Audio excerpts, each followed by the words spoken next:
Alors, présentation d'une arbalète de chasse sous-marine, la Concept Carbone de chez Immersion.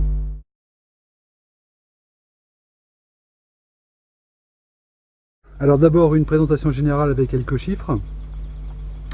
Donc ici on a un modèle de 75 cm, de tube de 75 cm, donc pour un prix de 180 € début 2019.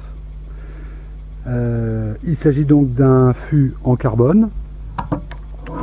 Bon, poignée relativement classique, mais on reverra tout ça en détail. Elle était équipée à l'origine d'un moulinet qui était fourni avec sa drisse.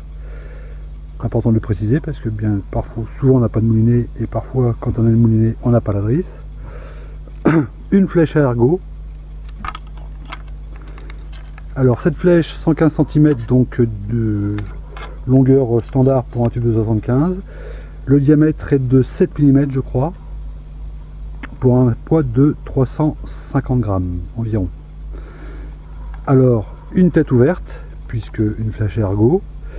Un seau d'eau ici de 18 mm avec des obus inox articulés. Et été fourni en plus avec cette arbalète. Donc une petite pièce en plastique dont on expliquera le rôle tout à l'heure. Et un petit sachet pour le montage nylon contenant donc un bout de fil nylon avec 2 sleeves. Le poids de l'arbalète, donc avec son moulinet, c'est 1 kg 275 je crois. Avec le moulinet et son support. Sans le moulinet on arrive à 1 kg 110, donc le moulinet pèse à peu près 165 grammes plus ou moins, enfin bon. La longueur totale de l'arbalète donc de 122 cm, donc du talon de chargement jusqu'à la pointe de la flèche, donc 122 cm. À l'origine donc la drisse reliée à la flèche, donc on la distingue bien donc de la drisse du moulinet. Alors les deux sont noirs, mais la drisse de la flèche est piquée de petits points blancs, alors que la drisse du moulinet est piquée de petits points orange. Alors le montage de la drisse de la flèche était effectué, c'est-à-dire qu'on avait comme d'habitude trois longueurs de drisse, trois longueurs de tube de drisse, donc une pour aller jusqu'à la tête, on redescend jusqu'à l'ergot et on remonte jusqu'à la tête. Par contre le raccord entre la drisse de la flèche et la drisse du moulinet n'était pas effectué. Bon, après, comme ça, si on ne sert pas du moulinet, ben, l'arbalète est tout de suite prête à l'emploi. Si par contre on veut utiliser le moulinet, donc il faut penser à faire le raccord de la façon qui nous convient.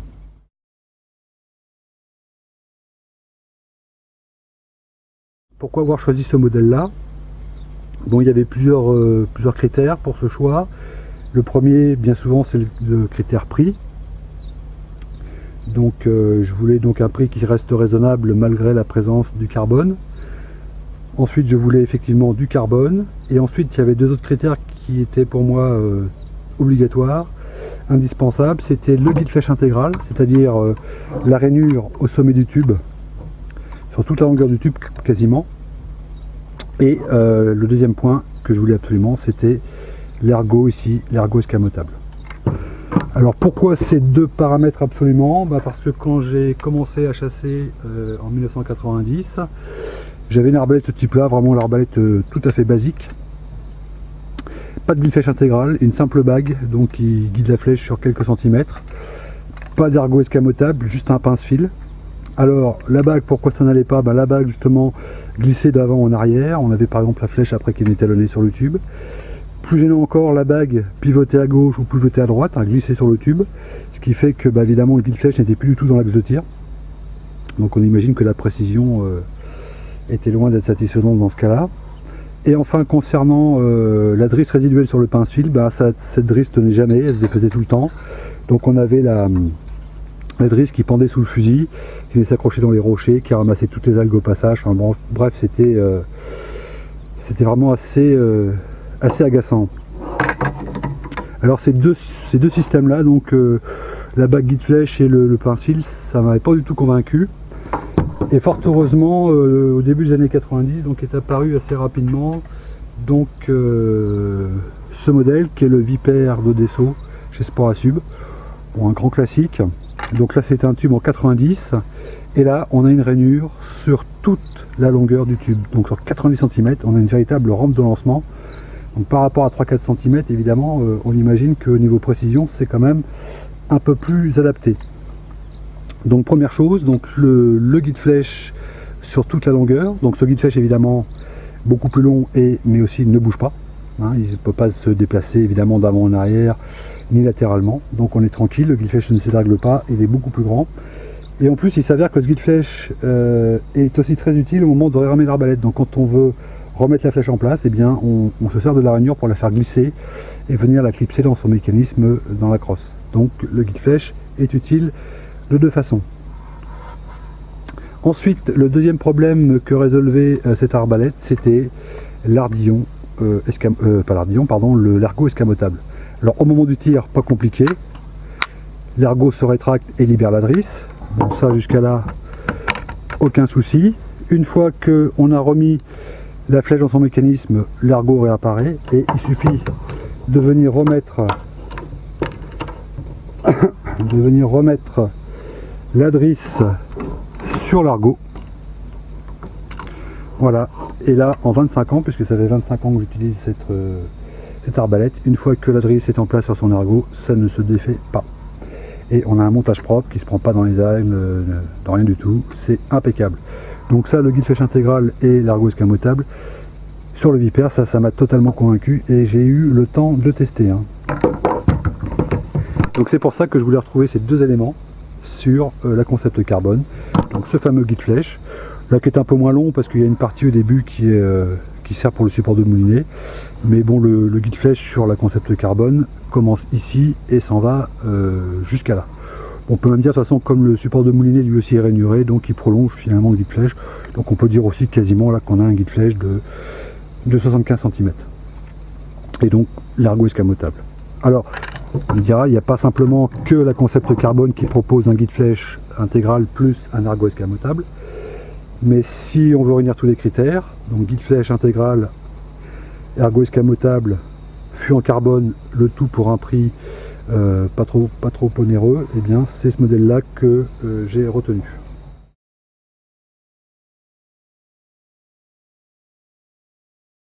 Alors vu en détail, en s'arrêtant un petit peu plus sur les différents éléments qui composent l'arbalète. Donc on va commencer par la crosse. Bon, un grand classique cette crosse, hormis peut-être la poignée réglable. Donc ici on a une targette qu'on peut débloquer et à ce moment là on peut régler l'angle que fait la poignée avec le reste de la crosse. Bon, pas indispensable mais c'est sympa. Bon, un grand classique, le talon de chargement. Alors moi j'apprécie beaucoup parce que je trouve qu'on a une surface bien plate au moment de l'armement hein, pour avoir l'arbalète en appui. Alors toutefois il semblerait qu'il y ait des gens qui apprécient pas trop cette pièce. Donc effectivement dans ces cas là on peut l'enlever en chassant la goupille qui est ici. Et donc pour obturer l'orifice, eh bien on a cette fameuse pièce dont on a parlé tout à l'heure qui vient se mettre à la place du talon de chargement. Et après donc on remet la goupille pour bien l'assujettir. Donc sinon c'est du grand classique cette crosse. Donc la poignée, un bon grip, elle est un peu caoutchouteuse. L'ergonomie semble par rapport aux autres modèles que j'avais utilisés, on a une ergonomie assez semblable. Alors évidemment on a le mécanisme ici de sécurité et en même temps quand en mode de tir qui propose deux sensibilités pour la gâchette. Ce mécanisme on le retrouve de chaque côté, à gauche et à droite. On a le fameux ergot escamotable. Voilà. Bon, ici un petit logo d'assez bonne qualité, hein, plastifié, donc rien à dire là-dessus. Alors donc ensuite cette crosse donc, va se rétrécir pour entrer dans le tube en carbone. Et elle est fixée, elle est maintenue donc par ce vis là qui en même temps prend une bague ici qui sert en même temps de pince-fil. Bon, pour les gens qui n'utilisent pas l'ergot, on a éventuellement, ou quand on est pressé, on a le pince-fil à disposition. Ensuite on a ce fameux tube carbone, donc qui est au départ tout à fait cylindrique, qui après va aller en s'écrasant vers le centre, et qui de nouveau redevient cylindrique pour pouvoir évidemment plus facilement mettre au bout la tête de l'arbalète. Voilà, donc le tube on le voit bien par dessous, hein, il a une forme, il s'élargit, il s'écrase au centre et de nouveau rétrécit vers la tête. Alors cette forme est dite hausse de sèche, elle a pour but de faciliter les déplacements latéraux dans l'eau. Donc normalement cette forme offre moins de résistance quand on doit déplacer l'arbalète vers la droite ou vers la gauche. Bon, ça semble tout à fait logique. Maintenant, est-ce que c'est vraiment sensible par rapport à un simple tube cylindrique classique? Ça reste à voir.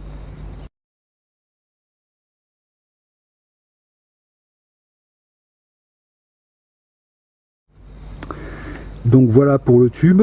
Alors évidemment c'est un tube carbone. Alors un petit mot donc sur le... Bon, c'est la concept carbone, donc effectivement ce modèle est équipé de tubes carbone.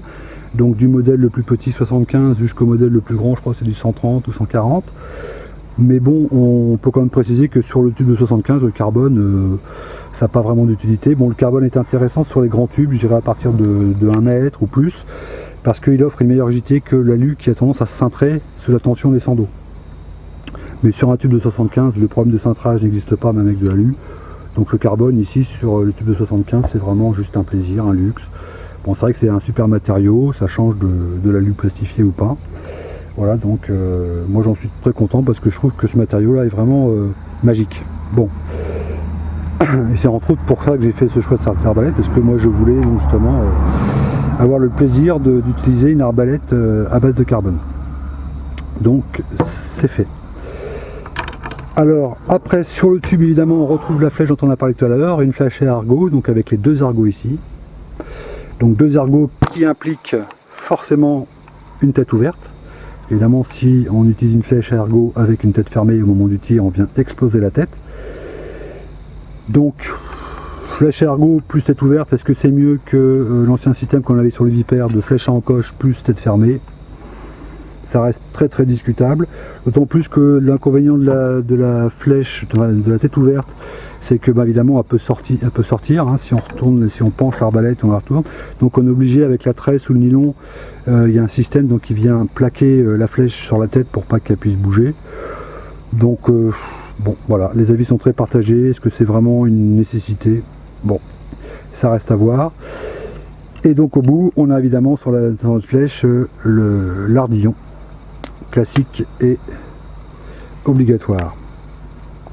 Alors sur la tête on a ici donc on a dit le sando monobrin de 18 mm.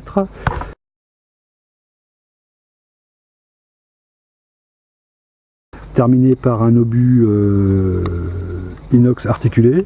Bon, moi je pensais qu'avec au départ qu'avec les ergots on avait plutôt des obus d'Inema, de type d'Inema, mais bon, a priori non. Donc on a notre bon vieux obus articulé inox qu'on avait déjà sur le Vipère il y a 30 ans. Donc là à ce niveau là pas trop de nouveautés.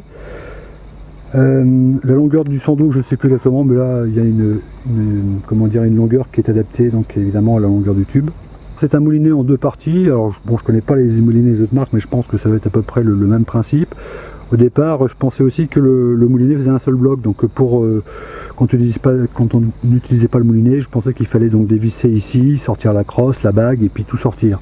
En fait, le moulinet est en deux parties. Il y a son support et le moulinet lui-même. Et ici, on a une bague. Et tout simplement, quand on veut enlever le moulinet très rapidement, eh bien, on déclipse cette bague. On la repousse complètement et à ce moment là le moulinet peut glisser sur son rail et on peut le retirer très aisément. Alors donc le support lui peut rester en place, c'est pas du tout gênant. Par contre pour ceux qui n'ont vraiment aucun usage du moulinet, le support on peut l'enlever définitivement. Quand on veut remettre le moulinet, il suffit de le remettre dans son rail. Si j'y arrive, voilà, tac, on remet la bague pour le bloquer, l'empêcher de ressortir, et ça y est, le moulinet est en place. Donc on a un système où on peut très rapidement enlever ou remettre le moulinet, donc c'est assez bien pensé. Le montage classique, donc c'est la drisse donc, qui part du talon de la flèche, qui remonte une fois le tube jusqu'à la tête, qui fait le tour de la tête, quand c'est une tête ouverte en même temps, en coinçant au passage donc la flèche, en la plaquant sur la tête de l'arbalète. Donc ensuite la drisse redescend une deuxième fois la longueur du tube pour venir jusqu'à l'ergot ou jusqu'au pince-fil et remonte une troisième fois le long du tube pour venir se fixer ici sur le petit anneau inox de la tête.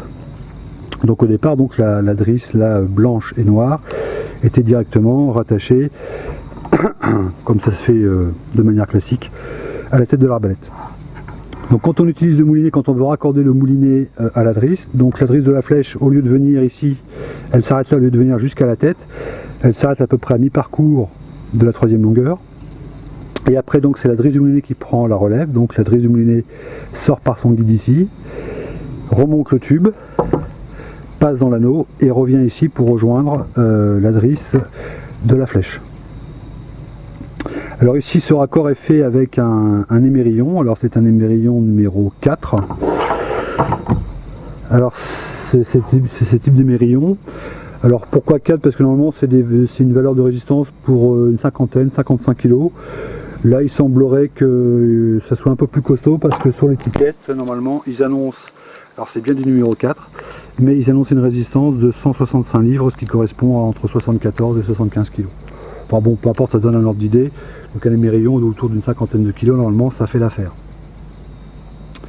Alors pourquoi un montage émerillon? Bien, si par exemple je veux assez rapidement remplacer la drisse de la flèche par un montage nylon, eh bien je peux, avec l'émerillon, ça va très vite et ça m'évite de batailler avec les nœuds. Là je n'ai pas monté de tendeur, habituellement sur mes arbalètes quand j'ai pas de moulinet, donc j'utilise le tendeur, que je préfère appeler moi amortisseur. Alors pourquoi amortisseur? Parce que quand on tire la flèche, à un moment ou un autre, fatalement arrive en bout de course, et elle est stoppée brutalement par la tension donc du montage, drisse ou nylon. Alors ces tensions brutales donc finissent par endommager le montage, et si vraiment on tire un très gros poisson, genre un mode, alors gros poisson tout est relatif, entre le thon de 300 kg et puis le maigre dont je vais parler de 25 kg, évidemment il y a tout un monde.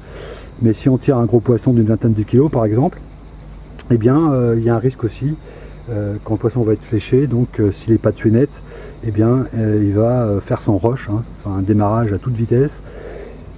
Et donc plus le poisson est gros, plus la tension va être violente et brutale, et plus il y a un risque de casse. Donc c'est pour ça que le tendeur peut limiter ce risque-là, notamment au moment du rush d'un poisson d'assez bonne taille. Alors sur ce genre d'arbalète, comme il y a un moulinet ici, eh bien on n'utilise pas le tendeur. Alors pourquoi? Parce que tout simplement le moulinet fait office de tendeur. Alors bon, sauf pour les pêches extrêmes, évidemment sur les très gros poissons, les thons, etc. de 100-200 kg.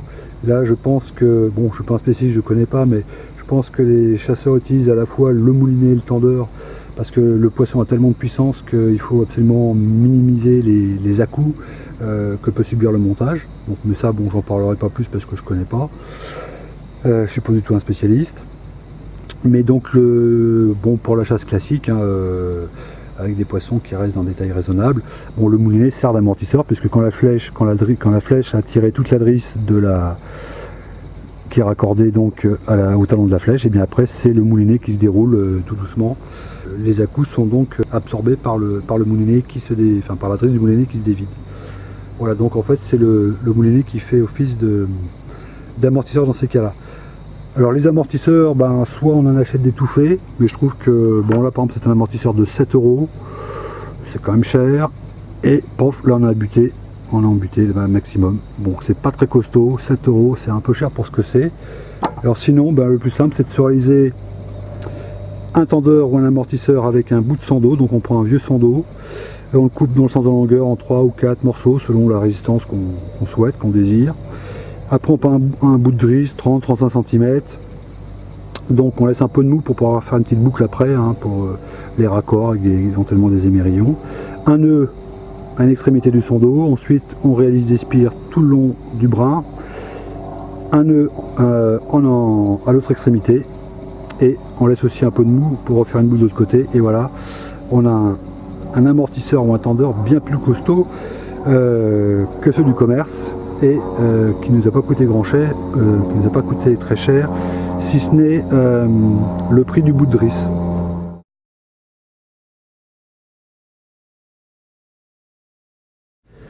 Donc on a fait le tour de l'arbalète.